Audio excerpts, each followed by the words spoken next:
आपको मालूम है बस कुछ ही देर में रुमान साहब की किताब का इजरा होना है और हजरत हमारे दरमियान बहुत ही मोहतरम शख्सियत शिया वक्फ बोर्ड के चेयरमैन जनाब अली ज़ैदी साहब भी तशरीफ ला रहे हैं और कुछ ही लम्हों में, जैसे मैंने 7 बजे का वादा किया था, इंशाल्लाह 7 बज चुके, मेरे ख्याल से 7 बज चुके। बस वो रास्ते में मैं छोड़ कर आया हूँ उन्हें, बस 7 ही बजे पूरे इंशाल्लाह। ना 1 मिनट इधर है ना उधर है, बाहर 2 मिनट में पहुँच रहे हैं। असल में बड़ी शख्सियत है तो रास्ते में वो मीडिया वाले पब्लिक हाथ मिलाने में वो टाइम लग जाता है, क्योंकि यहाँ तक आने में भी तो उन्हें वक्त चाहिए। जबकि वो होटल से मेरे सामने निकले हैं, यहाँ से सामने कमरा है, वो मेरे सामने ही निकले हैं वहाँ से, तो यहाँ तक आने भी उनके लिए वक्त चाहिए। बहरहाल चाहने वालों की तादाद ज़्यादा है तो इसलिए होना भी चाहिए। बड़ा सलवात पढ़े आप हजरात, इतना आ रहा है तो मैं शाबाश। अब ये जो बाहर खड़े हैं उनसे भी मेरी गुजारिश है वो भी आ जाएं, हम अपनी अपनी जगह ले लें आगे, तो फिर जगह मिलने में परेशानी पड़ेगी। अपनी अपनी जगह ले लें भाई आगे। हजरात ये तो मुझे दोपहरी अंदाजा हो गया था वाकई आप मस्जिद से सुनने आए हैं, और जो मस्जिद से सुनने आता है, जो मस्जिद से करने आता है, वो हकीकत फर्श अज़ा पे ही बैठता है आन के। ऐसा नहीं है कि वो इधर बैठा है उधर बैठा बातें कर रहा मजलिस हो रही है, ऐसा नहीं है। बाकी आपका जज्बा मौला सलामत रखे, हमने आपकी ज़ियारतें कबूल हो और जो मुरादें आप लेकर आए हैं मौला के सदक़े में आपकी वो मुरादें पूरी हो। जो बीमार हैं उनको सेहत कुल्ली अता फरमा परवरदिगार, जो बेरोजगार है परवरदिगार उनको रोजगार अता फरमा। मैं तो ये दुआ ही करता हूँ, वो जोगीपुरे में मैं निजामत करता हूँ, आप जो जाते हैं जोगीपुरे में खूब देखते हैं, निजामत से ज़्यादा मेरी दुआएं होती है, इसलिए लोग मुझे चाहते हैं, मुझसे मोहब्बत करते हैं। न इधर की बात करता न उधर की बात करता, सिर्फ दुआएं देता हूँ ज़ायरीन को। खुदा का फरमाने के वो बीच में कलाम रह गया था जो भाई के फरमाइश से, वो क्योंकि वो उधर मीडिया वाले बात कर रहे थे जनाब से, तो मेरा कलाम था, मुझे इशारा वहाँ से इशारा हो गया था मुझे कि अभी माइक पे मत बोलो, थोड़ा सा मीडिया वाले मालूम कर रहे हैं जनाब से, तो वो कलाम रह गया था। सुन लीजिए इंशाअल्लाह दुआएं दे देंगे कि जाने बतूल सिफ्ते पैगंबर हुसैन है। बस आपकी शिरकत चाहता हूँ, मुलादा फरमा ले कि जाने बतूल सिफ्ते पैगंबर हुसैन है, इस वास्ते हर एक से बेहतर हुसैन है। वो इस बात से हर एक से बेहतर हुसैन है। खिंच खिंच के आ रहा है जमाना तेरी तरफ, प्यासी है कायनात समंदर हुसैन है। आए है सब बोले माशाल्लाह माशाल्लाह। जाने बतूल सिफ्ते पैगंबर हुसैन है, जाने बतूल सिफ्ते पैगंबर हुसैन है, इस वास्ते हर एक से बेहतर हुसैन है। खिंच खिंच के आ रहा है जमाना तेरी तरफ, प्यासी है कायनात समंदर हुसैन है। आइए हसन साहब बैठिए कि प्यासी है कायनात समंदर हुसैन है, तो किसमें है दम जो सजदे से सर को उठा सके जब तक नबी की पुश्त के ऊपर हुसैन है।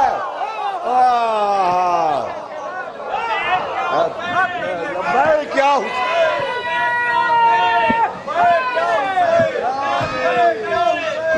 माइक वालों को ले जाओ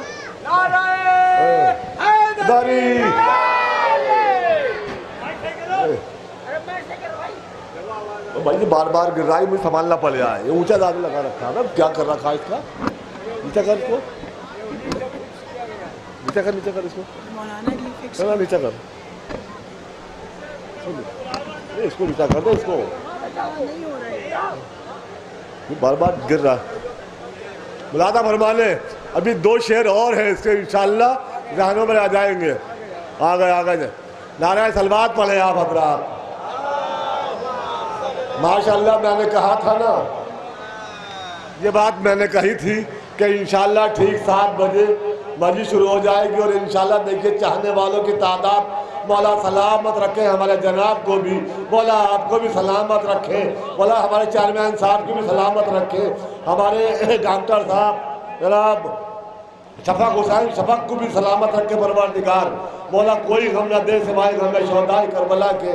हजरात इससे पहले के मौलाना को मैं मिंबर में बिठा लूँ और इससे पहले किताब का इजरा होना है। आइए मौलाना आइए, मैं पहले किताब का इजरा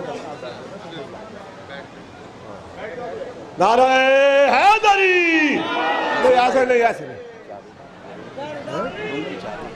आइए आइए आपके पास जनाब इधर आइए कुर्सी पे। लब्बैक या हुसैन, लब्बैक या हुसैन, लब्बैक या हुसैन, लब्बैक या हुसैन, लब्बैक या हुसैन। चेयरमैन साहब अरे नासिर भाई आइए आइए। चेयरमैन साहब से मेरी गुजारिश है तशरीफ लाए चेयरमैन साहब। और हमारे मेरे भाई अरे हुज्जतुल इस्लाम वल मुस्लिमीन अली जनाब मौलाना शबाब नकवी साहब भी तशरीफ ले आए। माशाल्लाह मौला सलामत रखे परवरदिगार। और देखिए माशाल्लाह जज्बा देखिए। और ये तो मैं समझ गया था कि माशाल्लाह आपका प्यार आपकी मोहब्बत हमारे चेयरमैन साहब से कितनी मोहब्बत है। मौला सलामत रखे हमारे जनाब परवरदिगार, इनका साया हमारे सरों पर रहे। आप ताबे शरीयत फख्र कौम हुज्जतुल इस्लाम वल मुस्लिमीन आली जनाब मौलाना सैयद कल्बे जवाज नकवी साहब तशरीफ ले आए हैं। इनके इस्तकबाल में नारे सलवात बावाज़े बला। और मैं बहुत बहुत शुक्रगुजार हूँ और इनकी तरफ से तमाम ज़ायरीन का इस्तकबाल करता हूँ और दुआएं देता हूँ इनकी तरफ से। मैं खुद शुक्रगुजार हूँ सियाबाद बोर्ड के चेयरमैन जनाब मोहतरम अली ज़ैदी साहब का, जो उन्होंने मुझ पर इतना बड़ा भरोसा किया करते हैं हमेशा। दरगाह जोधीपुरा में भी मुझे जिम्मेदारी देते हैं। माशाल्लाह सलामत रहे परवरदिगार। बहुत बड़ा काम है। देखो पहले भी आपने मजलिसें की और इस साल भी कर रहे हैं माशाल्लाह। देखिए रौनक देखिए, जज्बा देखिए कौम का।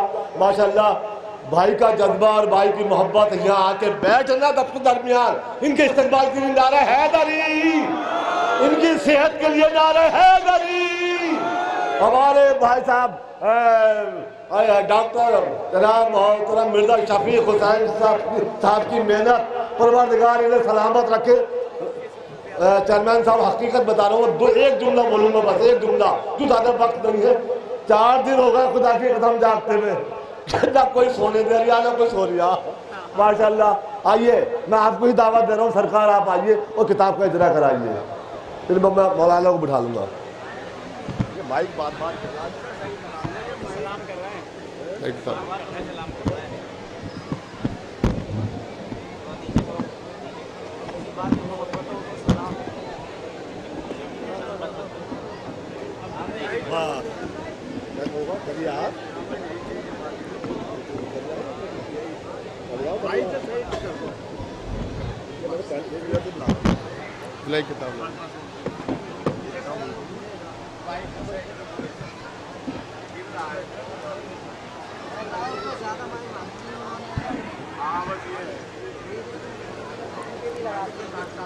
अस्सलामुअलैकुम।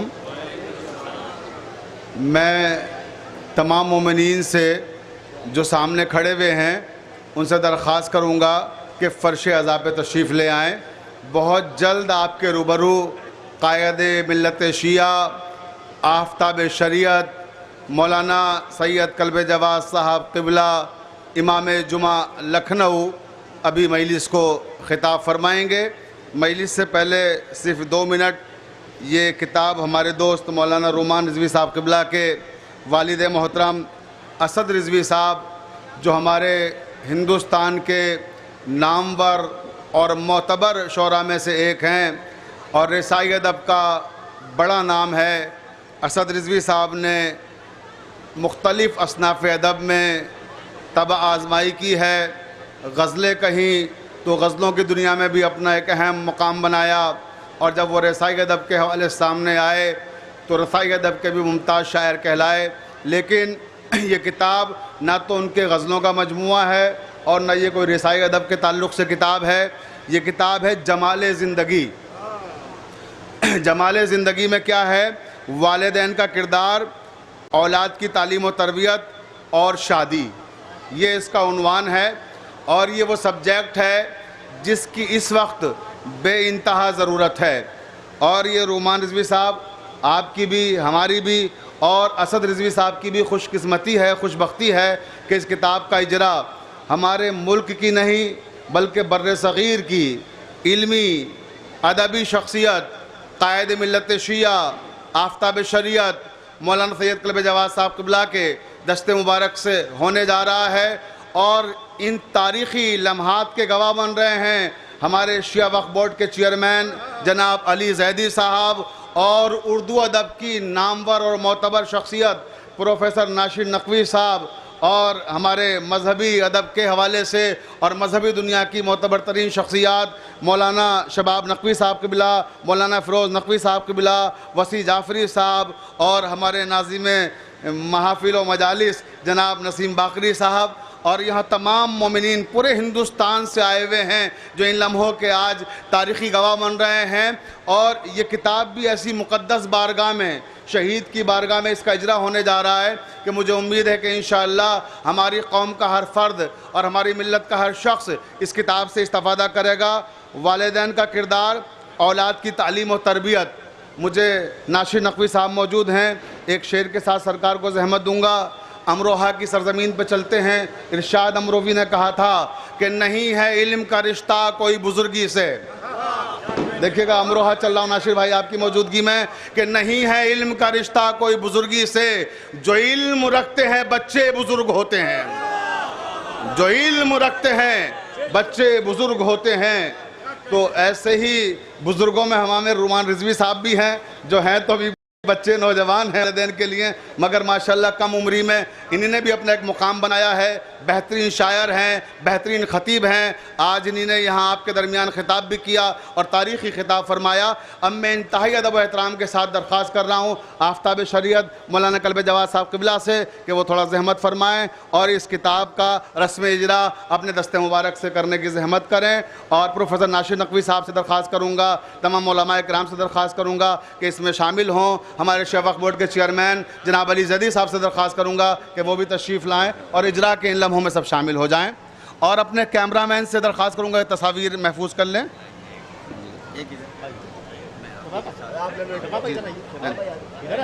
आइए शबाब भाई, मौलाना शबाब साहब, हाँ चेयरमैन साहब के पास है, लीजिए आप भी लीजिए, हम जनाब के पास ठीक है। इसको हटा दें थोड़ी देर।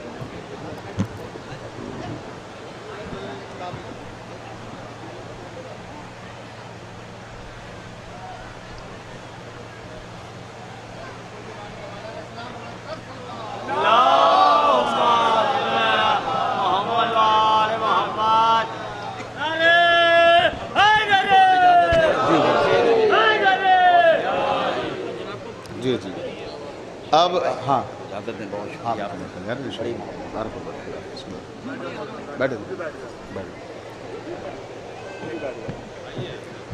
हज़रात, आपके रूबरू आफ्ताब शरीयत मौलाना क़ल्ब जवाद साहब क़िबला तशरीफ़ ला चुके हैं। अब मैं उनके और आपके दरमियान ज़्यादा देर तक हायल नहीं होना चाहता, लेकिन 4 मिसरे ज़रूर आप के हवाले से और आपके खानवादे के जो खिदमात हैं उस हवाले से पेश करना चाहूँगा और उसके बाद सरकार हैं और आप हैं।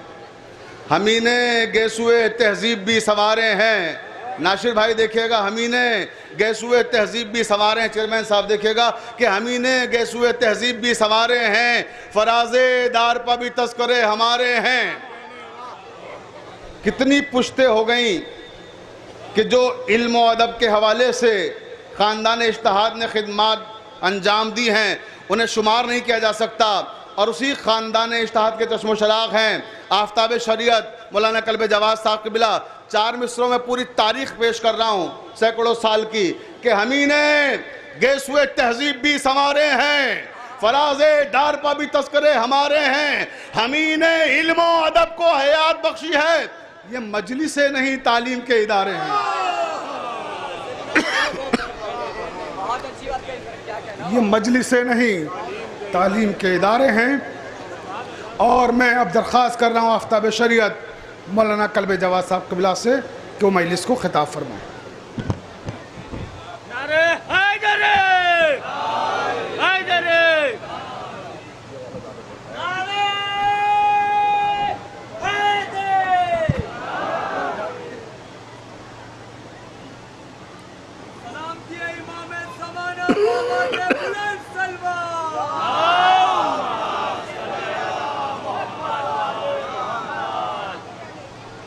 फातिहा।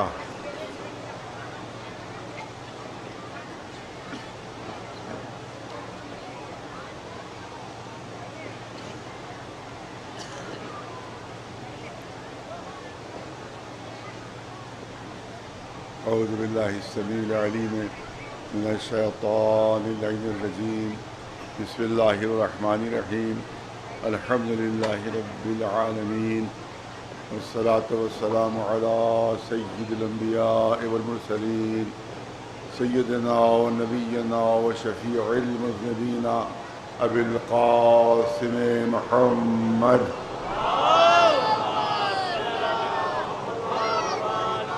अहले बैतिहि तय्यबीन अत्ताहिरीन अल मासूमीन। अम्मा बअदु फ़क़द क़ाल अल्लाहु सुब्हानहु तबारक व तआला फ़ी किताबिहिल मुबीन व हुवा अस्दक़ुल क़ाइलीन। वमन यब्तग़ि ग़ैरल इस्लाम दीनन फ़लन युक़बल मिन्हु व हुवा फ़िल आख़िरति मिनल ख़ासिरीन। सल्लल्लाहु अलैहि व मुहम्मद। गुज़ारिश है कि एक मरतबा सूरह अल-हम्द और 3 मरतबा सूरह कुल हुवल्लाह की तिलावत फरमाकर शहीद मज़लूम जनाब काज़ी नूरुल्लाह शुस्री रहमतुल्लाह अलैह के इनका बाज़ार यहाँ पर है, उनके सारे सवाब के लिए और जितने भी लोग यहाँ मदफून हैं उन सब के सारे सवाब के लिए, और उसके अलावा जो गज़े के और लुबनान के जितने भी शहीद हैं उन सब के सारे सवाब के लिए तिलावत फरमा दें। एक मरतबा सूरह अल-हम्द और 3 मरतबा सूरह इख़लास। बिस्मिल्लाह।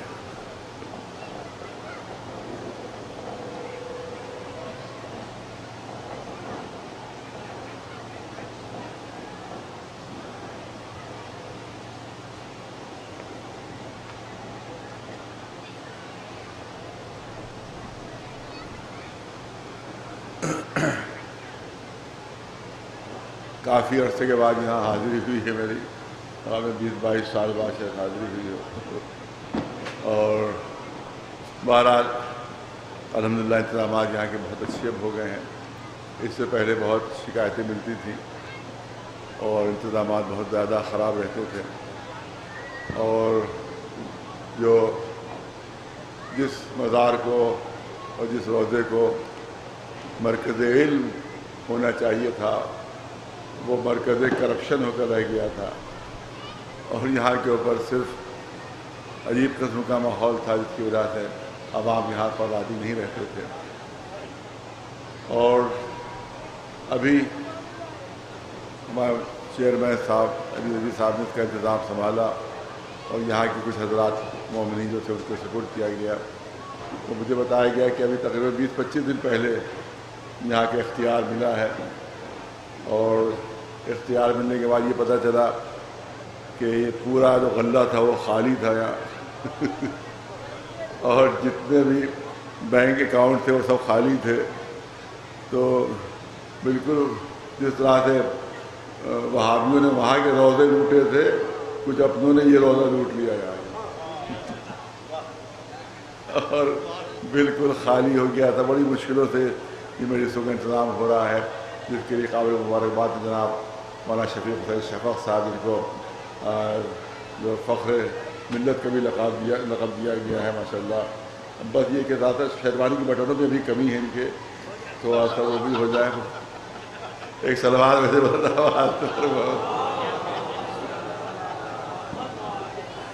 तो और मौलाना माशाअल्लाह बहुत अच्छा, बहुत बावक़ार में जिससे माशाअल्लाह हो रही हैं, और जो उलमाए किराम हैं, संजीदा लोग यहाँ पर आ रहे हैं, शोरा भी माशाअल्लाह जो बावक़ार संजीदा शोरा है सब यहाँ पर, इस तरह जो उलमाए किराम हैं वो भी जो संजीदा और बावक़ार उलमा है वो सब तक़रीरें फरमा रहे हैं यहाँ के ऊपर। और आप ये रोज़ा जो देख रहे हैं, ये मैं तो समझता हूँ कि पूरे हिंदुस्तान में इतना अजीम रोज़ा कहीं मौजूद नहीं। पूरे हिंदुस्तान में इतना अजीम रोज़ा, इतना बड़ा, इतना अजीम, इतना वसी रोज़ा कहीं भी मौजूद नहीं है।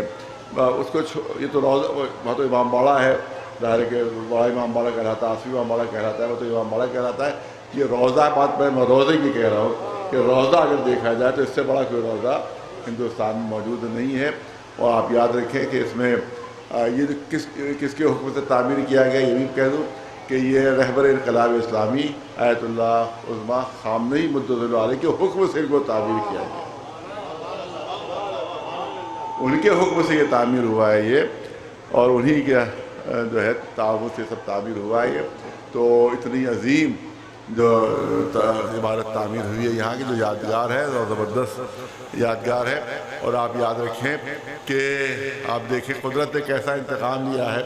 मैं जो चंद जुमले अर्ज़ करना चाहता हूँ आप हज़रात की खिदमत में कि कुदरत ने कैसा इंतकाम लिया है कि जो बादशाह, जो साहिबान इक़्तिदार हमारे अइम्मा मासूमी की कब्रें मिटाना चाहते थे, उनके रोज़े मिटाना चाहते थे, उनके कब्रों के निशान मिटाना चाहते थे, उन बादशाहों के आज कब्रों के निशान मौजूद नहीं है। जो बादशाह हमारे इमामों की कब्रों के निशान मिटाना चाहते थे, खुद आज उनके कब्रों के निशान नहीं। कहाँ हारून रशीद दफनुमाए मालूम नहीं, कहाँ मामून रशीद दफनुमाए मालूम नहीं, कहाँ मुर्तज़िम अब्बासी दफनुमाए मालूम नहीं, कहाँ मुतवक्किल दफनुमाए मालूम नहीं। बड़े बड़े मिटे नामियों के निशान कैसे कैसे सब निशान निशान उनके मिट गए। और जिनकी कब्रों को मिटाना चाहते थे उनके असली रोज़े ही महफूज है और सारी दुनिया में उनकी शबीहें भी मौजूद हैं। एक सलवार खबर मोहम्मद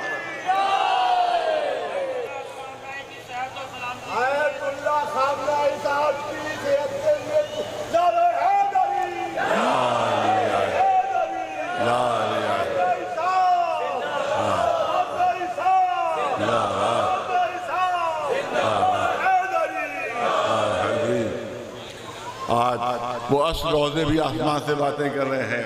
और सिर्फ यही नहीं कि अस रोज़े, बल्कि उनकी शबीहें भी सारी दुनिया में मौजूद है। आज देखें लखनऊ में आप काज़मैन की शबी मिल जाएगी, आपको सामर्रा की शबी मिल जाएगी, जन्नतुल बकी की शबी मिल जाएगी, जितने रोज़े हैं सब की शबीहें भी मिल जाएंगी। तो अस रोज़े भी उसकी शबीहें भी महफूज हैं। ये वो शहीद है, ये शहीद है जिनको जहांगीर ने शहीद किया था, जिनको मज़लूमाना तरीक़े से जहांगीर ने शहीद किया था। देखिए कुदरत, देखिए इंतज़ाम, देखिए कुदरत का। जहांगीर ने इनको शहीद किया था, जहांगीर ने इंतहाई ज़ुल्म सितम से उनको शहीद किया था। आज जहांगीर की कब्र तमाशा गाह है, जिसको शहीद किया था उसकी कब्र ज़ियारत गाह बनी हुई है।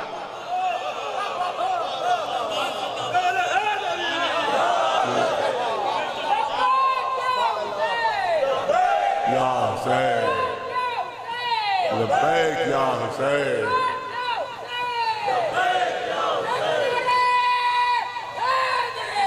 या अली, या अली, या। वहाँ सयाह तमाशा देखने आ रहे हैं, वहाँ सयाह तमाशा देखने आ रहे हैं। कातिल की कब्र तमाशा गाह बनी हुई है और जिसको कत्ल किया था उसकी कब्र ज़ियारत गाह बनी हुई है। लोग ज़ियारत करने के लिए आ रहे हैं उसकी कब्र की। अब यह है कुदरत का इंतकाम कि तुम्हारी कब्र का तमाशा देखा जा रहा है और यहाँ ज़ियारत गाह बनी हुई है। सल्लल्लाहु अलैहि मोहम्मद वाले मोहम्मद। दायरे के मुसालिमा भी है और 8 बजे मुसालिमे का वक्त है और 7:20-25 यहाँ होने वाले हैं। तो और मुझे सुबह मुंबई भी जाना है वहाँ, तो ज़ाहिर ज़्यादा वक्त नहीं देना है। आय करीमा के ज़ैल में बहुत ही संजीदा मौजू, माशाल्लाह संजीदा मजमा, संजीदा मौजू आयत जिसको उन्होंने बयान करा दिया, उसमें ऐलान हो रहा है वमन यब्तग़ी गैरल इस्लाम दीनन फलन युक़बल मिन्हु। कुदरत की तरफ से फैसला कुन ऐलान है, फैसला कुन ऐलान है कि जो दीन इस्लाम के अलावा कोई और दीन इख्तियार करेगा उसे हरगिज़ हरगिज़ कबूल नहीं किया जाएगा, हरगिज़ हरगिज़ कबूल नहीं किया जाएगा। और कुदरत ने फैसला कुन ऐलान कर दिया वहुवा फिल आखिरति मिनल खासिरीन, वो आखिरत में घाटा उठाने वाला होगा, वो आखिरत में घाटा उठाएगा। दीन इस्लाम के अलावा कोई और दीन कबूल किया तो फिर दुनिया में हो सकता है हुकूमत भी मिल गई, हो सकता है कि इक़्तिदार भी मिल जाए, हो सकता है बड़े बड़े महल भी हो जाए, हो सकता है दौलतों की रेल पेल भी हो जाए, मगर जो कुछ भी होगा वो दुनिया तक महदूद रहेगा। जब आखिरत में पहुँचोगे तो खाली हाथ पहुँचोगे। अगर दीन इस्लाम से अपने को जुदा कर लिया, अगर दीन इस्लाम पर अमल नहीं किया तो दुनिया हो भी सकता है मिल जाए मगर आखिरत से महरूम रह जाएगा।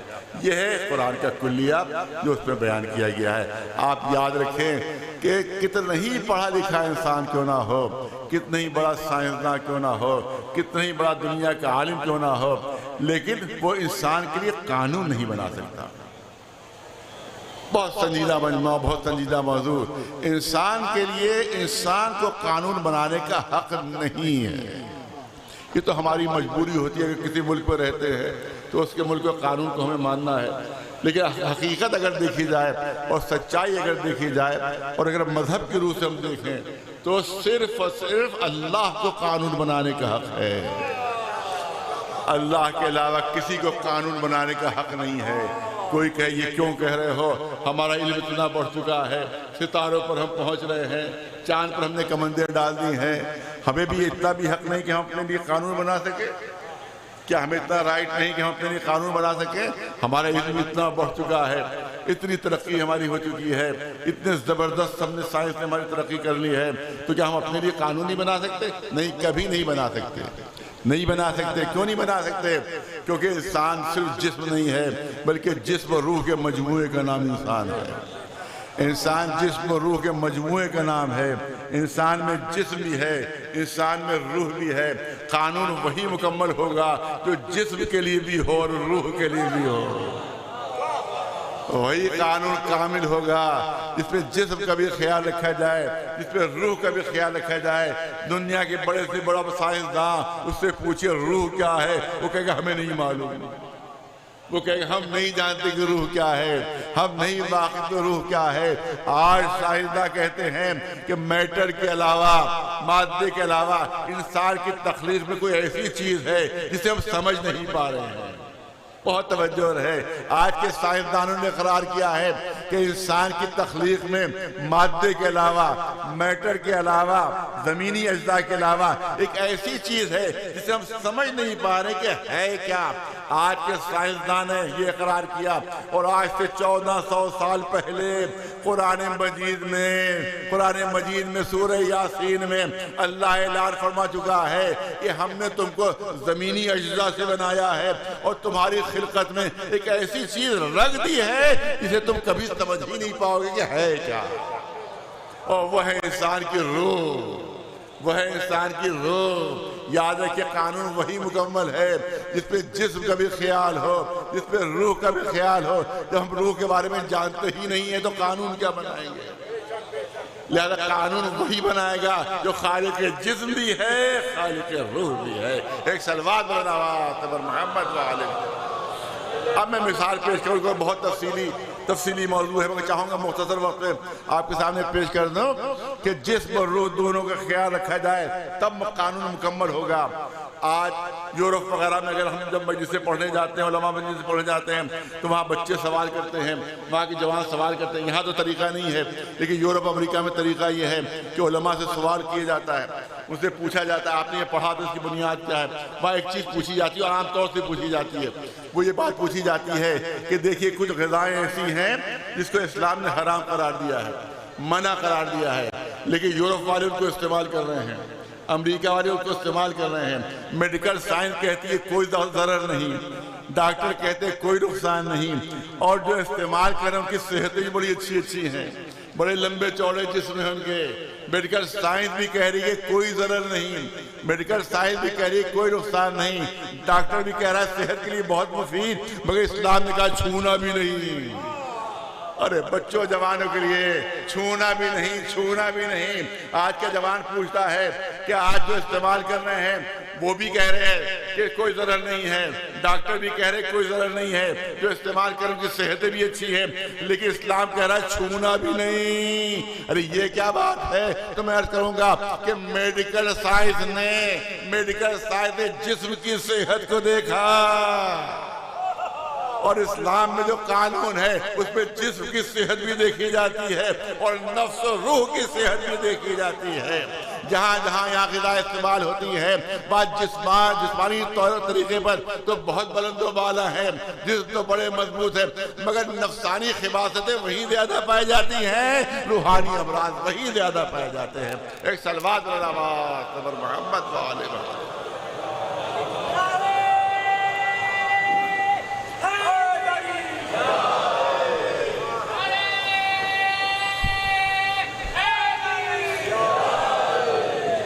तफसील नहीं होगी, इंशाअल्लाह खुलासा बयान होगा, कम वक्त में बात मुकम्मल होगी। एक सादा सी मिसाल देना चाहता हूँ कैसे हक नहीं है हमें कि हम अपने लिए कानून बनाएं। मैं इसके लिए बहुत सादा मिसाल देता हूँ ताकि छोटा बच्चा ही बात समझे, छोटा बच्चा ही बात समझ जाए। किसी अखबार में हमने किसी मशीन के लिए इश्तिहार देखा, कोई मशीन हो सकती है, फ्रिज है, टीवी है, वॉशिंग मशीन है। हमने देखा किसी कंपनी ने एक बहुत खूबसूरत वॉशिंग मशीन बनाई है, हमने उसका इश्तिहार देखा, उसमें नीचे ये भी लिखा हुआ था कि किस शोरूम में आपको ये मिल सकती है। वो शोरूम में उस दुकान पर हम पहुंचे, क्या भाई फला अखबार में हमने फला कंपनी का एक इश्तिहार देखा है वॉशिंग मशीन का, मैं ख़रीदना चाहता हूँ। उसने वॉशिंग मशीन ला कर दे दी कि देखिए वही है कि नहीं है। मैंने देखा हाँ भाई जो अखबार में था वही ये मशीन भी है। कहा हाँ बिल्कुल मुझे पसंद, मैं लेना चाहता हूँ। जब मैंने उसको लिया तो उसने एक छोटा सा किताबचा दिया, पूरी तवज्जो हो रहा है, बल्कि सादा सी मिसाल छोटे बच्चे भी समझें। उसने एक किताबचा दिया, एक मैनुअल दिया। मैंने कहा ये काहे के लिए?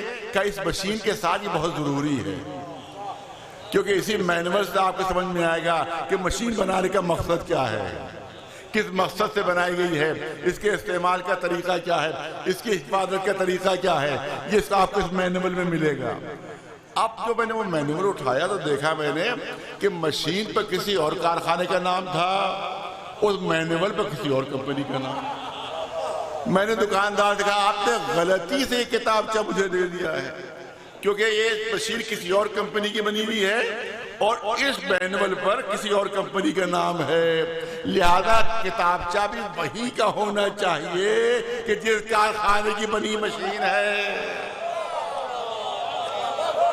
बिल्कुल सादा सी मिसाल बच्चे भी समझ जाएं। उसने कहा मैंने गलती से दे दी, बस जल्दी से वो दूसरा मैनुअल लेकर आया। अब मैंने देखा कि हाँ उस पर भी उसी कारखाने का नाम, कि जिस कारखाने का उसका मशीन पर नाम है। मैंने कहा ये इसके काम आएगी। तो याद रखिए कि जितनी मशीन पेचीदा होती जाती है उतना ही वो मैनुअल ज़ख़ीम होता जाता है, उतना ही मैनुअल ज़ख़ीम हो जाता है। और याद रखिए कि अगर मशीन बहुत पेचीदा हो तो कारखाने वाले किताब को काफ़ी नहीं समझते।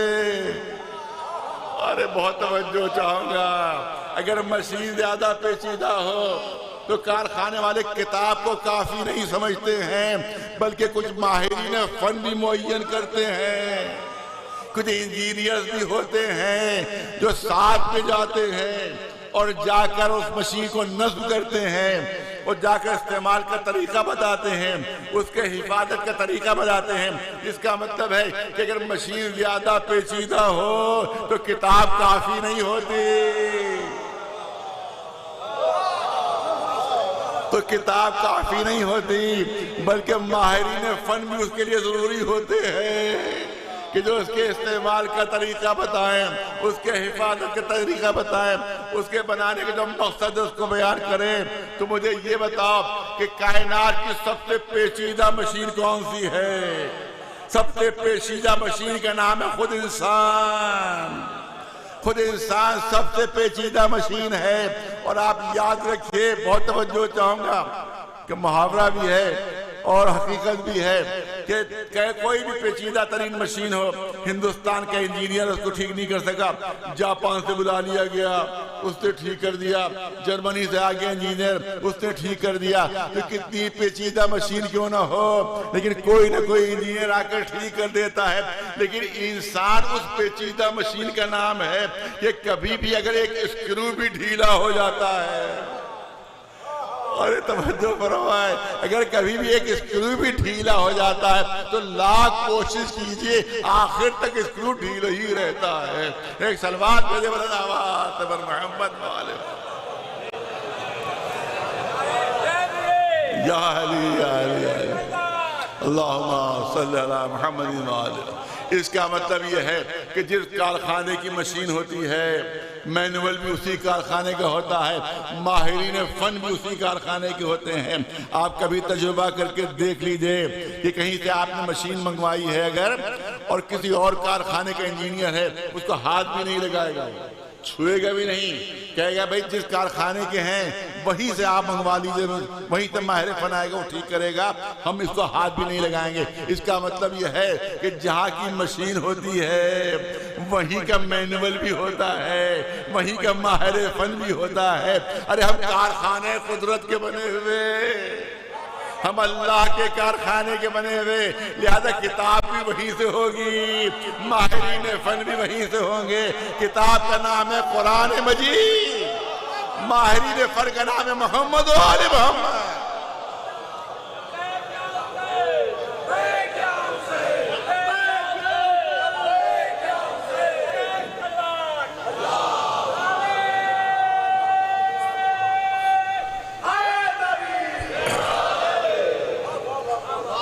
मैंने कहा सादी सी मिसाल छोटे बच्चे भी समझे तो जुमले और कर दूं। अब वो मशीन लेकर आ गया, मैं लगा दी गई वो मशीन। एक हफ्ते तक तो वो ठीक चलती रही। एक हफ्ते के बाद उसमें कुछ खुड़पुड़ होने लगी, हल्की सी कुछ आवाज़ आने लगी। तो उसी मैनुअल पे फ़ोन नंबर लिखा हुआ था कि देखिए अगर कुछ गड़बड़ी हो तो इस नंबर के ऊपर आप फ़ोन कर दीजिएगा, हमारे यहाँ से कोई इंजीनियर आकर उसको ठीक कर देगा। अब जब मैंने देखा कि उसमें से कुछ थोड़ी सी आवाज़ आ रही, कुछ कहीं कहीं पर अटक रही है मशीन, तो फ़ौरन ही मैंने फ़ोन नंबर पर फ़ोन मिलाया, अरे भाई जो हम मशीन आपके यहाँ से लेकर आए थे उस पर कुछ हल्की सी ख़राबी हो गई है, लिहाजा कोई माहिर फन इंजीनियर भेज दीजिए कबल इसके कि ज़्यादा ख़राब हो जाए, कबल इसके कि ज़्यादा ख़राब हो जाए। आप किसी माहिर फन इंजीनियर को भेज दिए ताकि इसको ठीक कर दे, इसमें जो खराबी हो दुरुस्त कर दे। वहाँ से जवाब आएगा कि हाँ ठीक है, कल 4 बजे से दोपहर को हमारा इंजीनियर पहुँच जाएगा, आप उसको रिसीव करके पहुँचा दिए जहाँ मशीन लगी हुई है। 4 बजे वो इंजीनियर साहब तशरीफ लाए, मैं उनको वहाँ पर ले गया कि जहाँ मशीन लगी हुई थी उन्हें ठीक करना शुरू की। कारखाने की तरफ से भेजे हुए, कंपनी की तरफ से भेजे हुए, उन्हें जो ठीक करना शुरू की तो बजाय ठीक करने की और खराब कर दी, और खराब कर दी।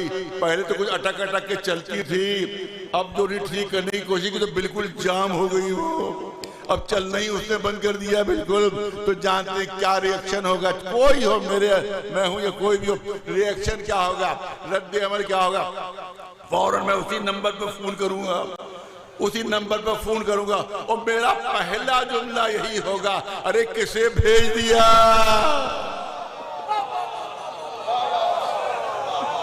किस नालायक को भेज दिया, किस नालायक को भेज दिया। बजाय ठीक करने के उसने तो मशीन और खराब कर दी। इसका मतलब यह है अगर कहीं से कोई नालायक आए, तवज्जो रहे, तो ये सिर्फ उसकी गलती नहीं होगी बल्कि भेजने वाले की गलती हो जाएगी कि ऐसे को क्यों भेज दिया। यही वजह है कि जो अल्लाह की तरफ से आते हैं वो मासूम होते हैं, न कोई खता होती है, न कोई गुनाह होता है, न शैतान बहकाता है, न कोई इस्यान है, बल्कि अल्लाह की तरफ से अगर वो गुनाह करेंगे तो बंदा फौरन कहेगा पाले वाले किनको भेज दिया। ये तो हमारी तरह से या अली अल्लाह, ये तो हमारी तरह से गुनाह कर रहे हैं, ये तो हमारी तरह से नजासत में मुब्तला हैं, इनको तो हमारी तरह से शैतान बहका रहा है। तो ये तो खुद इस्लाह के लायक हैं, ये हमारी इस्लाह क्या करेंगे। लिहाजा कुदरत ने इंतजाम रखा कि जो अल्लाह की तरफ से आता है न कभी कोई गुनाह करता है, न कभी कोई खता करता है, वरना फौरन बंदा कहेगा पालने वाले किनको भेज दिया, एक सलवात भेज दे मोहम्मद। और संजीदा मजमा, मैंने तो हल्की फुल्की मिसालें पेश की ताकि बच्चे भी समझें। अब कुरान से 2 मिसालें मैं पेश करना चाहता हूँ और बहुत तवज्जो का तालिब हूँ। आप देखें, बहुत तवज्जो चाहूँगा, जहाँ जहाँ आवाज़ आ रही है भरपूर तवज्जो चाहूँगा। नमरूद अपने ज़माने का सुपर पावर, अपने ज़माने का सुपर पावर है। हुक्म दिया कि जनाब इब्राहिम को आग में डाल दिया जाए। जनाब इब्राहिम जो थे उनको आग में डाला, और उसके बाद जनाब इब्राहिम आग में महफूज रहे, बिल्कुल महफूज रहे। उसके बाद मुस्कुराते हुए इब्राहिम निकले। अब सामने नमरूद है, नमरूदी लश्कर है, जनाब इब्राहिम है और जनाब इब्राहिम के मानने वाले हैं। अब कुदरत चाहती है कि उस सुपर पावर को फना कर दे, उस सुपर पावर को खत्म कर दे। तो आप याद रखें कि छोटे छोटे मच्छरों को भेजा गया, छोटे छोटे मच्छरों। आज भी हम जब कहते हैं किसी के बारे में, कहते हैं मच्छर की तरह तुम्हें भी पीस देंगे, मच्छर की तरह भी तुम्हें कुचल देंगे, तो मच्छर कमजोरी की अलामत समझा जाता है। मगर अल्लाह ने सुपर पावर के मुकाबले में कोई उससे बड़ी ताकत नहीं भेजी। सुपर पावर के मुकाबले में कोई सुपर पावर नमरूद से बड़ी ताकत नहीं भेजी, बल्कि मच्छरों का लश्कर वो आए और नाक में घुस गए नमरूद के भी, और नमरूद के लश्कर के भी दिमाग के अंदर पहुंचकर दिमाग उन्होंने जो खाना शुरू किया तो सब अपना पीट रहे थे। यहाँ तक कि नमरूद ने पहले तो अपनी जूतियों से अपना सर पीटा, मियाँ का जूता और मियाँ का, और जब उससे भी उसको सुकून नहीं मिला तो अपने गुलामों से कहा कि तुम मेरे सर पर जूते मारो। गुलामों के जूते खाते खाते दुनिया से रुखसत हुआ। एक सलवात भेजे पर मोहम्मद।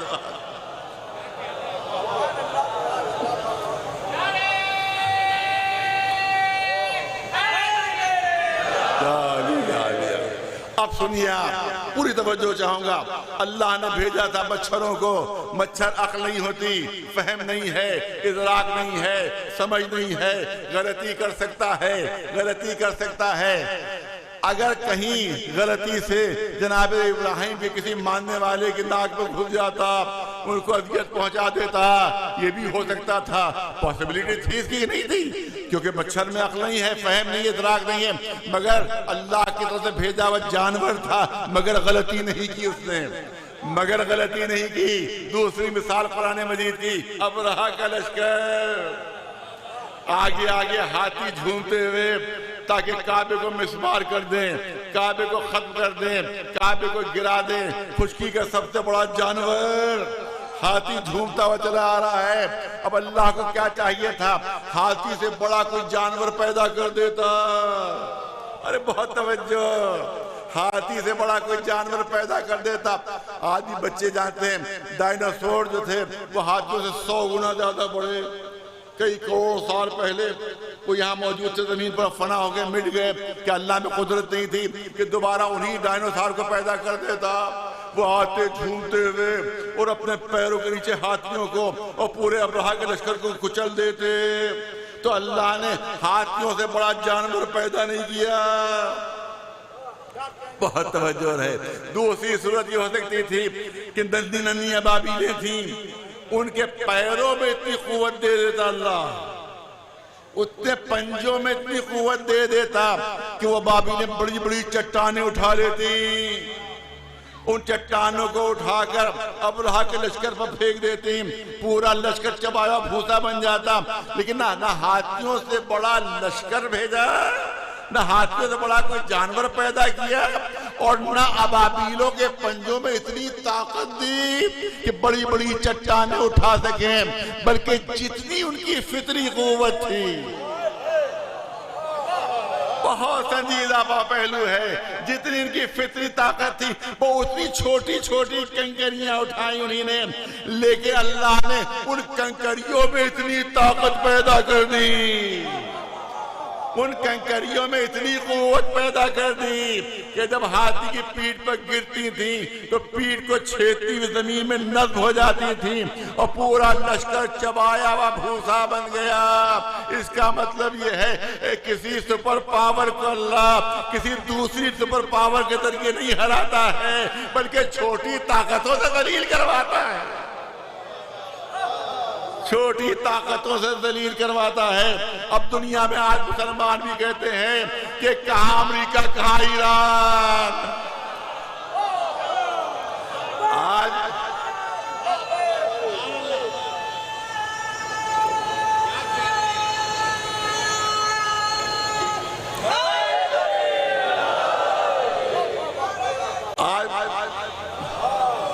कुछ बेवकूफ मुसलमान भी कहते हैं, आज भी मीडिया पुकार कर कह रहा है कहाँ अमेरिका, कहाँ ईरान, कहाँ वो सुपर पावर, कहाँ ये छोटा सा मुल्क। मैं कहूँगा कि कम से कम किसी मुसलमान को तो ये बात नहीं कहना चाहिए, कुरान के पढ़ने वाले को तो ये बात नहीं कहना चाहिए। तब तुम ये कहोगे कि कहाँ अमेरिका और कहाँ ईरान, मैं फौरन कहूँगा कहाँ हाथी और कहाँ बाबीले, कहाँ हाथी और कहाँ बाबीले। जब नन्ही सी बाबीले पूरे हाथियों को कुचल कर रख सकती हैं, तो ईरान भी इंशाल्लाह अमेरिका को भी शिकस्त दे सकता है, इसराइल को भी शिकस्त दे सकता है।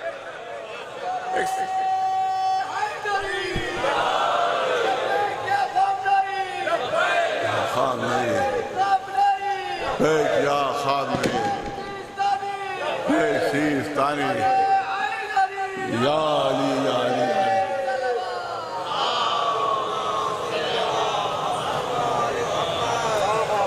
और इन वाक़यात ने दुनिया के सामने रखा, ये मिसाल रखी कि देखो कभी भी बातिल कुव्वत से घबराना नहीं, कभी भी अपनी कमजोरी से खैर परेशान ना होना, बल्कि जितनी कुदरत ने तुम्हें ताकत दी है उस ताकत के ऊपर दुश्मन से टकरा जाओ। फतह देना अल्लाह का काम है, कामयाबी देना अल्लाह का काम है। एक सलवात मोहम्मद बस तवज्जो है जो मौजू मैंने इख्तियार किया। यहाँ भी अबाबीले जानवर हैं, अबाबीले भी जानवर हैं, जानवर भी खता कर सकता है, जानवर भी गलती कर सकता है। इतनी पावर थी उन कंकरियों में कि हाथी की पीठ पर पड़ती थी तो तोड़ के नीचे जमीन में नष्ट हो जाती थी। कुरान कह रहा है पूरा लश्कर हाथियों समेत चबाया हुआ भूसा बन गया। इतनी पावर थी उन कंकरियों में, तो अगर गलती से एक कंकरी काबे पे पड़ जाती, बहुत तवज्जो, गलत भाई जानवर है, जानवर गलती कर सकता है। एक कंकरी भी गलती जगह काबे में पड़ जाती तो आने का मकसद ही खत्म हो जाता। मालूम काबे की इमारत ही माज़अल्लाह तबाह हो जाती, खत्म हो जाती, जिसकी हिफाजत के लिए आए थे वही काबा तबाह हो जाता। जानवर थे मगर गलती नहीं की, जानवर थे मगर गलती नहीं की। इसका मतलब यह है कि अल्लाह अगर किसी बेअक्ल जानवर को भी भेज देता है तो वो भी गलती नहीं करता, तो कोई नबी कैसे गलती करेगा, कोई रसूल कैसे करेगा, कोई इमाम कैसे गलती करेगा। एक सलवात में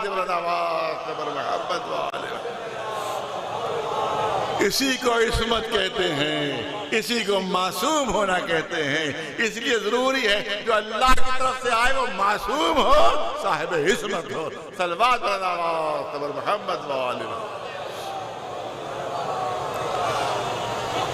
कहा गया साहब, कोई मुश्किल बात नहीं। इस्मत के मानी है जो गुनाह न करता, लिहाजा हम देख लें अगर कोई गुनाह नहीं करता है तो हम उसको मुंतखब कर लें। तो आप याद रखें कि खाली गुनाह करना ही मासूम होना नहीं है, बल्कि जिसके दिल में गुनाह का इरादा भी न कभी आए, जिसने गुनाह की कभी नीयत भी नहीं की हो, जिसने गुनाह की कभी कस्द भी ना किया हो, वो है मासूम। और जाहिर की हाथ में हमारी ताकत से बाहर बात हो जाती है। हम अमल तो देख सकते हैं, दिल की नीयत नहीं देख सकते। और मासूम वो होता है कि जिससे कभी गुनाह की नीयत भी न की हो। सलवात भेज मोहम्मद वाले मोहम्मद। जल्दी से दो मिसालें पेश कर दूं और ज़्यादा मैंने कहा वक्त नहीं लेना है, क्योंकि माशाल्लाह काफ़ी तादाद में शौरा हज़रात भी, उनको भी पूरा वक्त मिलना चाहिए। और मुझे भी ज़ाहिर है कि लंबा सफ़र भी है, सुबह फिर सफ़र, तो मैं भी ज़ाहिर है कि मुझे भी थकन है। तो अर्ज़ करना चाहता हूँ कि मासूम वो नहीं है जो गुनाह न करे, खाली गुनाह न करे, बल्कि कभी गुनाह की नीयत भी न करे, गुनाह की नीयत भी ना आए, दिल में गुनाह का इरादा भी ना आए। कोई कह सकता है ये तो हम नहीं मान सकते, ये हमारे अक्ल में नहीं आ रहा है कि गुनाह की नीयत ना आए। गुनाह ये हम मान सकते, गुनाह की नीयत की और गुनाह नहीं किया, ये पॉसिबल नहीं है। गुनाह की नीयत भी ना। मैं दो मिसालें पेश करूंगा बच्चों जवानों के लिए, ताकि बात वाज़ेह हो जाए, अगर बात मुश्किल है। यहाँ तो लखनऊ में भी अभी इतनी बड़ी ऊंची इमारतें नहीं बनी हैं, यहाँ भी नहीं है, लेकिन बम्बई में अगर आप जाइए तो 80-80 मंजिला इमारतें बन गई हैं, तो 80-80 मंजिला इमारतें बनी। फर्क कीजिए कोई इत्तेफाक से कोई जो है 80 मंजिला इमारत की छत के ऊपर पहुँच गया, वहाँ 80 मंजिला इमारत की छत पर पहुंचा हुआ और किसी काम से गया। मुझे इतना बताइए, 80 मंजिला इमारत की छत पर खड़ा हुआ शख्स अगर उसका दिमाग सही है, अगर उसकी दिमागी हालत दुरुस्त है, तो क्या वो इरादा करेगा मैं कूद जाऊं? क्या वो इरादा करेगा मैं 80 मंजिला इमारत की छत से कूद जाऊं? क्या वो नीयत करेगा? नीयत भी नहीं कर सकता। देखिए मिसाल दे रहा हूं आपके साथ ताकि बच्चों तक बात पहुंचे। नीयत भी नहीं करेगा। 80 मंजिला इमारत की छत पर खड़ा हुआ शख्स कभी नीयत भी नहीं करेगा कूदूं में, इरादा भी नहीं करेगा, कसद भी नहीं करेगा। क्यों नहीं करेगा?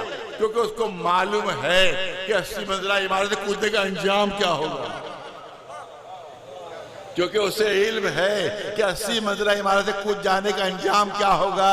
इसका मतलब क्योंकि अंजाम मालूम है, लिहाजा कसद भी नहीं होता, नीयत भी नहीं आती। मासूम उसको कहते हैं कि जो हर गुनाह के अंजाम से वाकिफ होता है। तो जब अंजाम से वाकिफ है तो नीयत भी नहीं आती, इरादा भी नहीं आता। एक सलवात भेजे मोहम्मद वाले, एक सलवात बुलंद आवाज़ से मोहम्मद वाले। अब मैं दूसरी मिसाल देना चाहता हूँ, बहुत सख्त मिसाल है, वो थोड़ा सख्त मिसाल है और मैं अपने लिए दे रहा हूँ, दूसरों के लिए नहीं दे रहा हूँ। गुनाह की नीयत क्यों नहीं आती? मासूम के दिल में गुनाह की नीयत क्यों नहीं आती है? इरादा भी नहीं आता है, कसद भी नहीं आता। क्यों? इसलिए गुनाह गिलाजत का नाम है। गुनाह गिलाजत का नाम है। किसी के सामने गिलाजत रखी हो तो क्या वो खाने का कसद करेगा? क्या खाने का इरादा करेगा? जब देख रहा है कि गिलाजत है तो न नीयत होगी, न कसद होगा, न इरादा होगा। मासूम वो होता है कि जो दुनिया ही में गुनाह की गिलाजत को देख रहा होता है, लिहाजा गुनाह करने की नीयत भी नहीं आती, कसद भी। हमें गिलाजत गुनाह की मरने के बाद नजर आएगी। नहीं, बहुत तवज्जो चाहूंगा, काश मेरी बात पहुंच जाए। हमें गुनाह की गिलाजत मरने के बाद मालूम होगी। मासूम वो होता है जो ज़ाहिरी जिंदगी ही में गुनाह की गिलाजत देख लेता है। इसीलिए मैं पेश कर मैंने बात जरूर सख्त है कि जब मैदान हश्र में गुनाहगार हम जैसा जब पहुंचेगा वहां, तो ना वहां कोई होटल होगा, न कोई मोटल होगा, न कोई रेस्टोरेंट होगा, न कोई ढाबा होगा। वहां जब गुनाहगार पहुंचेगा, अल्लाह मियां यहाँ तो खाने का कोई इंतजाम ही नहीं। अरे कोई होटल ही खुलवा दिया होता है यहाँ पर, कोई ढाबा ही खुल जाता है यहाँ पर, कुछ तो खाते पीते हैं। कहा नहीं, खाने का इंतजाम तुम्हारे लिए किया जा रहा है। उसके सामने गिलाजत पेश की जाएगी, लो नौश फरमाओ, खाओ। वो कहेगा गुनाहगार, अरे तो गिलाजत है, इसको कैसे खाऊं? तो जवाब मिलेगा, जिंदगी भर तो यही खाते रहे थे, जिंदगी भर तो यही खाते रह गए। वो कहेगा, अरे वो तो कोफ्ते थे, वो तो पुलाव था, वो तो जरना था, वो तो सीख के कबाब थे कि जो हम हराम के माल से ला रहे थे। जवाब मिलेगा, वो जाहिर था जो तुम देख रहे थे, यहाँ तुम्हें बातिन नजर आ रहा है जो तुम्हारे सामने पेश किया जा रहा है। एक सलवात मोहम्मद वाले। आप याद रखिए कि नेक आमाल का भी ज़ाहिर व बातिन होता है और गुनाहों का भी ज़ाहिर व बातिन होता है।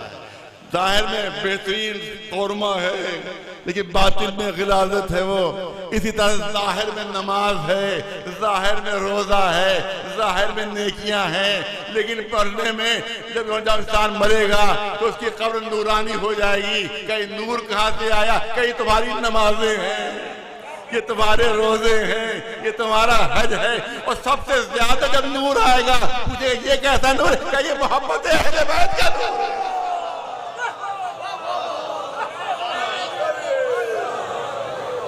एक सलवात बुलंद आवाज़ पर मोहम्मद वाले मोहम्मद।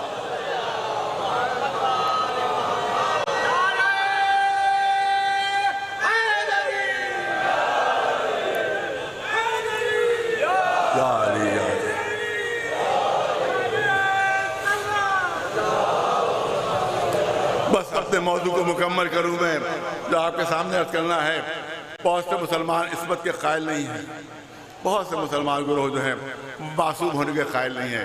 कोई ज़रूरी नहीं मासूम होना, रसूल हमारे ही जैसे थे, हम जैसे गुनाह करते थे, माज़ल्लाह कर उससे ज़्यादा रसूल भी गुनाह करते थे। बाद लोगों ने कुछ रियायत की है, कहा कि भाई गुनाह छोटे मोटे गुनाह तो रसूल कर लेता है, बड़े गुनाह नहीं करता, बड़े बड़े गुनाह नहीं करता, छोटे छोटे गुनाह तो करता है, बड़े गुनाह नहीं करता। वो गुनाह ने कबीरा नहीं करता, सगीरा कर लेता है। उसकी रिस्मत पर कोई फर्क नहीं आता, उसकी नबूवत पर कोई फर्क नहीं आता। एक नज़रिया और भी है, ये वहाबियों का नज़रिया है जो मैं आप पेश कर रहा हूँ आपके सामने। ये सऊदी अरब का नज़रिया जो पेश कर रहा हूँ आपके सामने। वो नज़रिया ये है कि पहले जो कुछ करता हो करे, लेकिन जब कोई ओहदा मिल जाए फिर न करे। रसूल बन गया न करे, नबी बन गया न करे, खलीफा बन गया न करे, रसूलुल्लाह की जानशीनी दे दी गई अब ना करे। पहले जो करता हो करे, क्योंकि अपनों को बचाना था, लिहाजा अपना नजरिया ये काम किया। पहले जो करता हो करे, शराब पीता हो पिए, लेकिन जब बन जाए खलीफा तब ना पिए। चोरी पहले करता होगा, चोरी खलीफा बनने के बाद ना करे। जुआ खेलता था पहले खेलता रहे, लेकिन अब जब खलीफा बन गया तब न जुआ खेले। ये नजरिया वहाबियों का, आज सऊदी अरब का नजरिया यही है जो आपके सामने पेश कर, उनकी किताबों में ही दर्ज है। तो ये है क्या, इसीलिए वो जो ये ज़माने फहद बने थे खादिम हरमैन शरीफ, आज से 20-25 साल पहले, तो टाइम मैगजीन, अमेरिका जो मैगजीन है, उसने उनकी सवाने उम्र लिखी थी कि इटली के जुआ खानों में उनकी पूरी जिंदगी गुजरी थी, इटली के शराब खाने में उनकी पूरी जिंदगी गुजरी थी, फिर बन गए खादिम हरमैन शरीफ है। टाइम मैगजीन अमेरिका का, ईरान के कोई मैगजीन नहीं था, ईरान का मैगजीन नहीं था जो कहीं शियों ने दुश्मनी में लिख दिया था। अमेरिका जो उनका पाप है उसने लिख रहा है, जो उनका हमदर्द है वो लिख रहा है, जो उनका दोस्त है वो लिख रहा है। टाइम मैगजीन के एक ज़माने तमाम महफूज आप भी कभी ढूंढ लो, कहीं ना कहीं मिल जाएगा। फहद साहब को उन्हें ज़माने उम्र लिखी कि पूरी जिंदगी उनकी जुआ खानों में गुजरी, पूरी जिंदगी शराब खाने में गुजरी, और उनका एक वर्ड उसमें, उसी में उनका वर्ल्ड रिकॉर्ड लिखा हुआ था कि फहद साहब का, शाह फहद खादिम हरमैन शरीफैन, उनका एक वर्ल्ड रिकॉर्ड को टाइम मैगजीन में लिखा था। वर्ल्ड रिकॉर्ड ये लिखा था, वर्ल्ड रिकॉर्ड उनका ये था, एक नशिस्त में बैठे बैठे इतनी बड़ी रकम कोई जुए में कभी नहीं हारा जैसे वो हारे थे। अरे मनहूस ने रिकॉर्ड ये बनाया तो हारने में बनाया, कम से कम जुए में जीतने में बना लेता, जुए में हारने में रिकॉर्ड है, वर्ल्ड रिकॉर्ड। खादिम हरमैन शरीफ है, वर्ल्ड रिकॉर्ड, जुए में हारने में world record. Time magazine America का वर्ल्ड रिकॉर्ड। उस पर मैं अलीगढ़ में था, मैंने अपने ही एक बहादुर दोस्त के सामने पेश किया, अरे भाई ये क्या है, ये तो पूरी जिंदगी की इटली में जुआ खाने में गुजरी है, अब ये खादिम हरमैन कैसे बन गए? पहले का पहले करते थे, अब नहीं करते। एक सलवार देते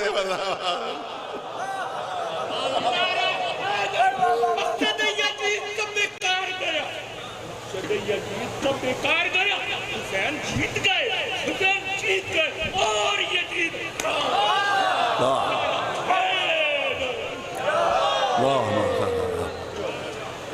तो ये नजरिया, अब इस नजरिए को जरा सा तजजिया हो जाए, 1 मिनट के लिए, बस सिर्फ 1 मिनट की तजजिया करूंगा, क्योंकि उसमें ये शर्त नहीं क्या करते थे क्या नहीं करते थे। जो भी करते थे खलीफा बनने के बाद न करेंगे, जो भी करते थे, जुआ खेलते थे, अब खलीफा बन गए तो अब जुआ न खेले। अब जुए खाने में गए वो, और किसी जुआरी का हाथ पकड़ा, अरे भाई जुआ ना खेलो, वो कहेगा अरे भैया कल तुम ही तो थे, यहीं पर यही मेज थी, यही कुर्सी थी, यही जुआ खाना था, हम तुम साथ खेल लेते कि मेज पर। अब क्या हो गया कि अब मैं खलीफा बन गया हूं, अब मैंने ये काम छोड़ दिया है, अब मैंने काम छोड़ दिया है।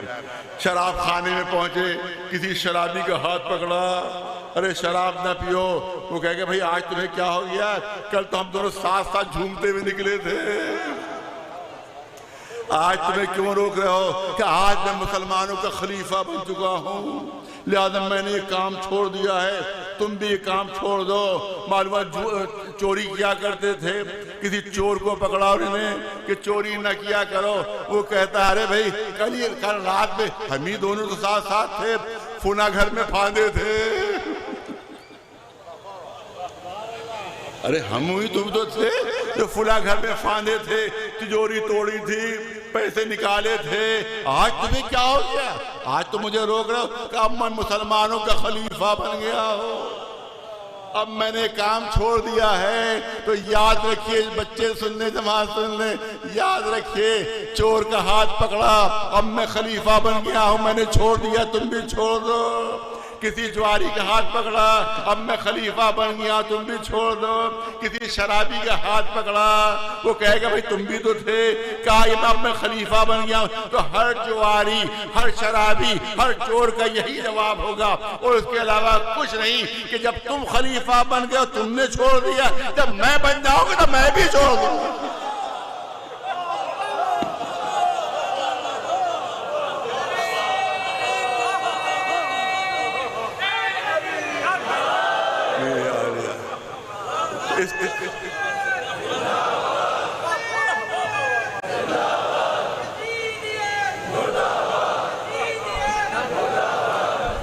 इसीलिए मासूम होना जरूरी है, साहिब इस्मत होना जरूरी है कि कोई उंगली ना रख सके कि कभी तुम भी यही काम करते थे, अब कैसे रोक रहे हो? कभी तुम भी यही गुनाह करते थे, अब तुम्हें क्या हक पैदा हो गया? जैसे हर गुनाह से पाक होना चाहिए, हर खता से बरी होना चाहिए। एक सलवात बनावा। अब आखिरी इजाजत करना चाहता हूँ, सिर्फ यही नहीं बल्कि मासूम वो होता है जो पैदाइशी तरीके पर पाक व साफ हो, पैदाइशी पाक व पाकीज़ा हो। पैदाइशी, हम जब बच्चा पैदा होता है तो उसको नहलाया जाता है, उसको पाक किया जाता है, क्योंकि नजिस पैदा होता है, बच्चा नजिस पैदा होता है, लिहाजा उसको पाक किया जाता है, नहलाया जाता है, उसको पाक किया जाता है। तो क्योंकि पैदा नजिस होता है, लेकिन मासूम वो होता है जो पाक व पाकीज़ा पैदा होता है। जो पाक व पाकीज़ा पैदा होता है वो है मासूम, वो है साहिब इस्मत। अब उसकी जब दलील पेश करूंगा, ऐसी दलील जो कट नहीं सकती। आप देखें बार बार हम सुनते रहते हैं, क्या है? मोहर नबुव्वत। बचपन से हम सुनते चले आ रहे हैं मोहर नबुव्वत, मोहर नबुव्वत, मोहर नबुव्वत। ये मोहर नबुव्वत है क्या? ये क्या है मोहर नबुव्वत? बचपने से सुन रहे हैं कि शानों पर मोहर थी, रसूलुल्लाह की शानों पर मोहर थी, मोहर नबुव्वत थी, मोहर नबुव्वत थी। ये मोहर है क्या? आप याद रखें कि मोहर कभी शादी नहीं होती। बड़ा पढ़ा लिखा मजमा मेरे सामने है, मोहर पर कोई ना कोई नक्श होता है, मोहर पर कुछ ना कुछ लिखा होता है। मोहर शादी कभी नहीं होती। अब तो जाहिर का ज़माना बदल गया है, अब तो फोटो कापियाँ हैं और ये है फुला है। जब हमारा बचपना था तो मालूम अगर हाई स्कूल की अगर मार्कशीट अटेस्ट करना होती थी तो हमने कागज़ के ऊपर पूरी मार्कशीट का नक्शा बनाया, नंबर लिखे उसके ऊपर सब, और उसके बाद प्रिंसिपल साहब पर पहुँचे किसी कॉलेज के कि इसको अटेस्ट कर दीजिए। उन्हीं नासिर से मिलाई, वो नकल मिलाई, उसके बाद उन्होंने दस्तखत की और मोहर लगा दी। अब जो मोहर लगाई तो रोशनाई का एक धब्बा बन गया, रोशनाई का एक धब्बा बन गया। तो स्टूडेंट कहेगा अरे भाई प्रिंसिपल साहब ये मोहर नहीं मानी जाएगी जब तक कुछ लिखा हुआ ना हो। तो एक रोशनाई का धब्बा बन गया, इसको कौन मानेगा? यार दोबारा जो इस पर रोशनाई ज्यादा आ गई है, दोबारा फिर कुछ लगाइए। उन्हें हल्की रोशनाई से उसके बाद जब लगाई तो उस पर लिखा है प्रिंसिपल फुला कॉलेज, प्रिंसिपल फुला। हमने कहा ये अब मानी जाएगी। हमारे क्या जब इस्तिखारा लिखने आते खासतौर से कि जो लड़के वाले आते हैं तो जब हम कहते हैं इस्तिखारे के बाद कहते हैं मोहर जरूर लगाइएगा, क्योंकि लड़की वालों का मामला अभी मानेंगे नहीं वो, लिहाजा मोहर जरूर लगाइएगा। और हमने साहब मोहर लगा दी तो वो एक रोशनाई का धब्बा बन गया। उनका नहीं भाई दोबारा मोहर लगाइए, जिसमें लिख कर तो आए कुछ। अब दोबारा मोहर लगाई तो उसमें लिखा इमाम जुमा लखनऊ, अब छप कर आ गया। हाँ अब ये मोहर चलेगी। इस पर आ गया इमाम जुमा लखनऊ, तो मोहर पर कुछ ना कुछ लिखा होता है। मोहर कभी शादी नहीं होती है, बचपन से सुनते चले आ रहे हैं मोहर नबुव्वत, मोहर नबुव्वत। बताओ लिखा क्या था,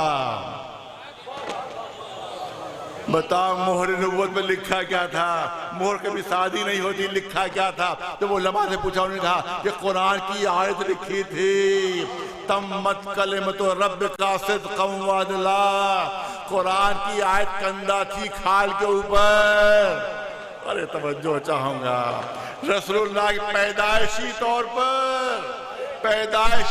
पर कुरान की आयत खाल पर कंधा थी। हर मुसलमान का फैसला है, कुरान के किसी एक लफ्ज को जिस्म से बगैर वुजू के मस नहीं किया जा सकता।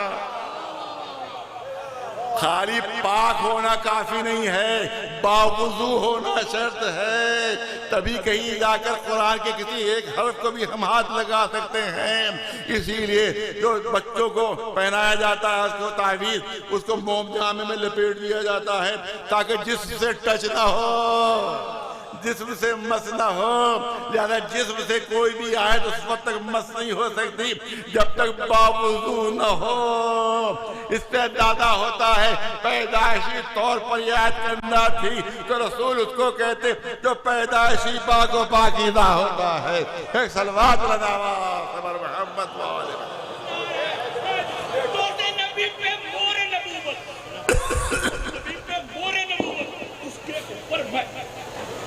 नबी पे मोरे नबूवत, उसके ऊपर मैं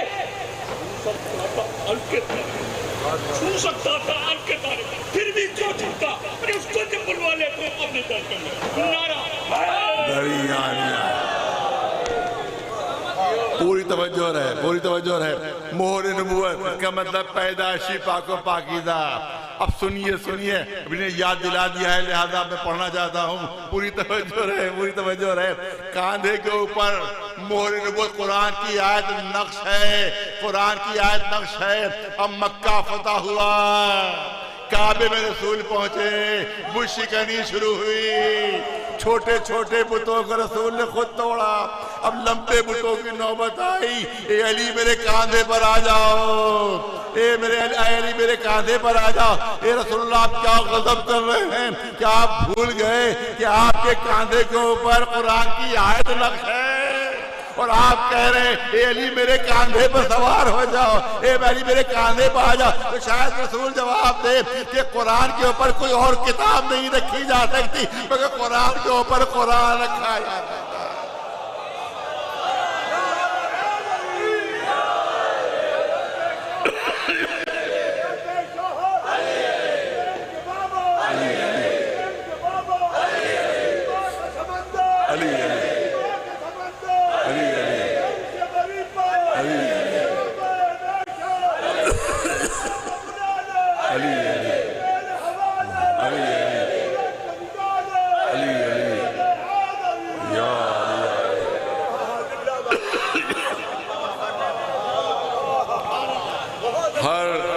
हर इमाम के कांधे पर यही आयत नक्शी, पैदाइशी तौर पर नक्शी।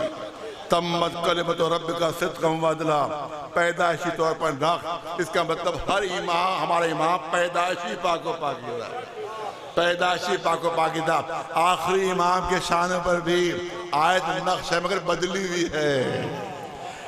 आयत नक्श है, बदली हुई है कि आता जाल हक वज़हक़ल बातिल इन्नल बातिल काना ज़हूक़ा।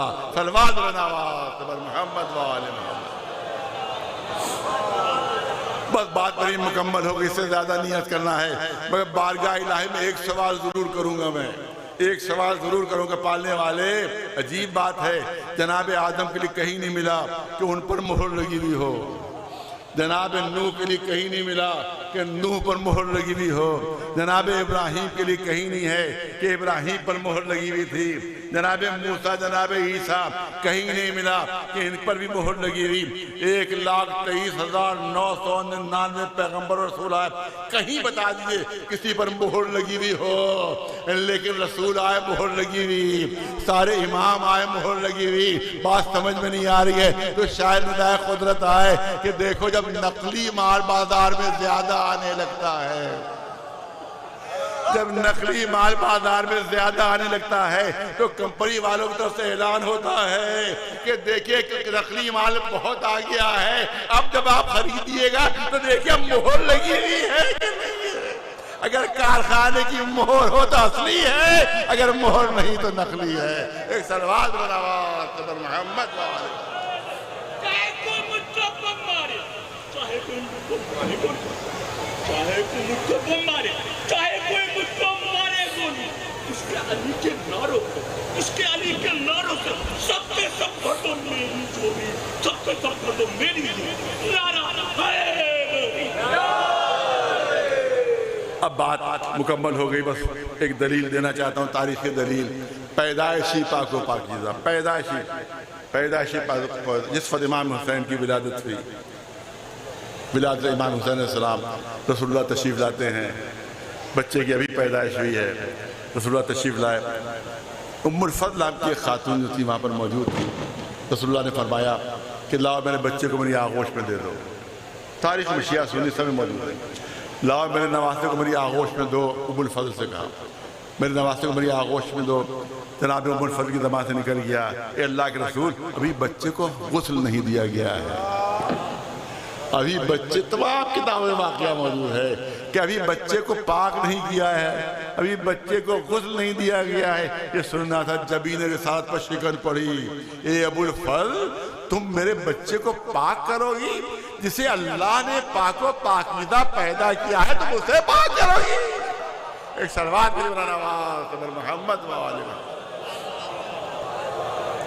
ये ऐसे पाको पाकीज़ा के जिस जमीन में दफन हो गए वो खाक खा के पाक कहना नहीं, वो खाक खा के क्या कहते खाक के पाक। जिस जमीन में दफन हो गए वो खाक खा के पाक, बल्कि दफन होने से पहले ही इतनी पाक थी।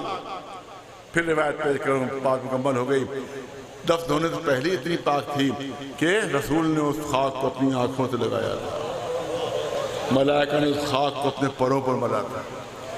जब जिब्रील और मलाइका मुबारकबाद देने आए शहजादे की विलादत की, इमाम हुसैन की विलादत की, मुबारकबाद जिब्रील ने दी, मलाइका ने मुबारकबाद दी, और साथ ही साथ जिब्रील ने ताज़ियत भी अदा की।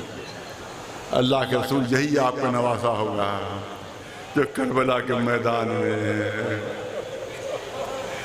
3 दिन का भूखा प्यासा शहीद किया जाएगा। करबला के मसाइब बयान किए दादा, उसके बाद करबला की खाक ला कर दी। ये उस जहाँ की खाक है जहाँ आपका नवासा दफन होगा। दफन हुए नहीं थे, दफन हुए नहीं थे, खाक सिर्फ मंसूब थी कि इस खाक में आपके नवासे को दफन किया जाएगा। रसूल ने उस खाक को अपनी आंखों से लगाया, मलाइका ने उस खाक को अपने परों पर मिला। अब रिवायत कहती है कि इमाम हुसैन रसूलुल्लाह ने मसाइब हुसैन बयान करना शुरू किए, करबला के वो मसाइब बयान शुरू किए, बयान करना कि जो होने वाले थे। रसूल भी आंसू बहा रहे हैं, मलाइका भी आंसू बहा रहे हैं। हाँ दादारो, कैसी बुलंद मजलिस थी कि जिसके ज़ाकिर रसूल थे, जिसके सामीन मलाइका थे। हाँ दादारो, हुसैन वो मजलूम है जिस पर शहादत से पहले गिरिया हुआ है, जिस पर शहादत से पहले मातम हुआ है। जनाब आदम रोए, जनाब नूह ने सफ़े मातम बिछाई, जनाब इब्राहीम रोए, जनाब मूसा ईसा ने आंसू बहाए, खुद रसूलुल्लाह ने आंसू बहाए, मौला अली ने मातम किया, शहजादी फातिमा ज़हरा शहादत से कब्र सफ़े मातम बिछी, इमाम हसन रोए। मगर मुझे कहने दीजिए कि शहादत से पहले सब रोए, मगर शहादत के बाद ज़ैनब को नहीं रोने दिए। शहादत के बाद ज़ैनुल आबिदीन को नहीं रोने दिया गया, शहादत के बाद बीवियों को नहीं रोने दिया गया, शहादत के बाद नन्ही सी सकीना जब आँख में आंसू का कतरा आता था तो कभी नोके नेज़ा से अजियत है, कभी ताज़ियानों से अजियत है। शायद यही वजह थी कि ज़ैनुल आबिदीन नहीं रो सके तो आसमान खून के आंसू रो रहा था। ज़ैनब नहीं रो सकी तो ज़मीन आंसू बह रही थी, खून के आंसू रो रही थी। सकीना मातम न कर सकी तो आंधियों ने चलकर मातम किया था। हाँ, यो मजलूम हैं जिन्हें करबला में अपना सब कुछ लुटाकर इस्लाम को बचा लिया, दीन को बचा लिया, शरीयत को बचा लिया। बस आखिरी जुमले करना चाहता हूँ आप, क्योंकि रिवायत थोड़ी सी सख्त है लेकिन पहुँचना चाहिए कि हमारे आका पर कैसे कैसे जुल्म हुए थे, कैसे कैसे सितम हुए थे। 2 मिनट से ज़्यादा नहीं लेना है। रिवायत कहती है कि वक्त शहादत इमाम हुसैन सारे जिन्नात आ गए थे, सारे मलाइका आ गए थे, सारे अंबिया आ गए थे, सारे रसूल आ गए थे। फिर इमाम हसन तशरीफ ले आए थे, बाबा अली आ गए थे, फिर नाना रसूलुल्लाह तशरीफ ले आए थे। यहाँ तक की आवाज़ आई, सब के सब अपनी आंखें झुका लो और फातिमा ज़हरा की सवारी, अब फातिमा ज़हरा की सवारी करबला में पहुंच रही है। साहिब अस्हाबुल यमीन तहरीर करते हैं, आखिरी 2-3 जुमले साहिब अस्हाबुल यमीन तहरीर करते हैं कि शिव ने 12 वार किए थे, शिव ने 12 वार किए थे और हर वार पर कोई न कोई जमात करबला से उड़ जाती थी। पहला वार हुआ, जिन्नातों ने हाथ जोड़ लिए, आका इससे आगे का मंजर हम नहीं देख पाएंगे, हमें इजाजत दीजिए, हम करबला से जाना चाहते हैं। जिन्नात चले गए। दूसरा वार होना था, मलाइका ने इजाजत मांग ली, ए आका इससे आगे का मंजर देखने की हम में ताब नहीं है, हमें इजाजत दीजिए, हम करबला से जा रहे हैं। मलाइका चले गए। फिर वार होना था, अंबिया ने इजाजत मांगी। फिर वार होना था, रसूलों ने इजाजत मांग ली। रिवायत कहती है 9वां वार होना था, भाई हसन ने कह दिया, ए भाई हुसैन, पर इससे आगे मेरी सब्र की मंजिल नहीं है, इससे आगे मैं नहीं देख पाऊंगा, मुझे इजाजत दो, मैं करबला से जा रहा हूँ। भाई हसन चले गए। 10वां वार होना था, खुद बाबा अली ने कह दिया, मेरे लख्त हुसैन, इससे आगे का मंजर मैं नहीं देख सकता, मुझे इजाजत दो, मैं करबला से जाना चाहता हूँ। बाबा अली चले गए। सुनिए आखिरी जुमले सुनिए। 11वां वार होना था, खुद रसूल ने फरमा दिया, मेरे नूरे नजर, बस मेरे सब्र की हद नहीं है, इससे आगे का मंजर मैं नहीं देख पाऊंगा, मैं करबला से जा रहा हूँ। अब आखिरी वार होना है, अब 12वां वार होना है, अब सरतन में जुदाई होना है। हुसैन ने फरियाद की, क्या सब मुझे छोड़ गए, क्या मैं करबला में अकेला रह गया। पहलू से आवाज, नहीं मेरे लाल नहीं, तुम्हारी माँ फातिमा ज़हरा, अगर सर कटेगा तो माँ की आगोश से कटेगा। शिवर का खुद खंजर, हुसैन का सूखा गला, माँ फातिमा ज़हरा का दानो, माँ फरियाद करती रही। शिवर का खंजर चलता, फ़यअलमुल्लज़ीना ज़लमू अय्यमुन्क़लबिन यन्क़लिबून अला लअनतुल्लाहि अलल क़ौमिज़्ज़ालिमीन। गुजारिश एक मरतबा सूरह अल-हम्द और 3 मरतबा सूरह इखलास की तिलावत फरमाकर शहीद साइंस आयतुल्लाह नूरुल्लाह शोस्त्री आला मकामा की रूह को, उसके अलावा शहीद हसन नसरुल्लाह की रूह को, उसके अलावा जितने भी शहदा गज़ा और लबनान के उन सब की रूहों को, और जितने भी और शहदा इस्लाम हैं सब की रूहों के सारे सवाब फरमा दे। 1 मरतबा सूरह अल-हम्द और 3 मरतबा सूरह कुल अल्लाह की तिलावत फरमा कर।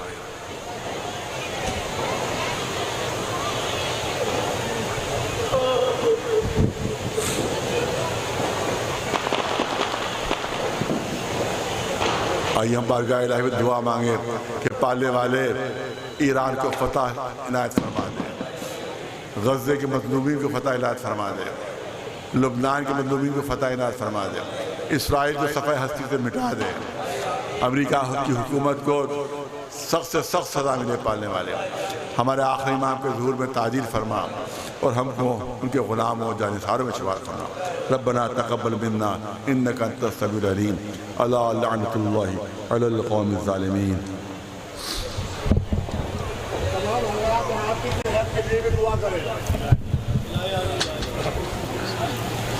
हमारा जैसा कि ऐलान किया गया था कि ठीक 8 बजे मुसालमा शुरू हो जाएगा, लेकिन थोड़ा सा वक्त आगे बढ़ गया है क्योंकि वक्त ज़्यादा हो गया। तो ठीक 9:30 बजे आप तशरीफ लाइए इंशाल्लाह। ठीक 9:30 बजे इंशाल्लाह प्रोग्राम शुरू हो जाएगा मुसालमे का। और हिंदुस्तान के नामवर शोरा हजरात सब तशरीफ ला चुके हैं, जितने नाम पोस्टर में है सब तशरीफ ला चुके हैं माशाल्लाह।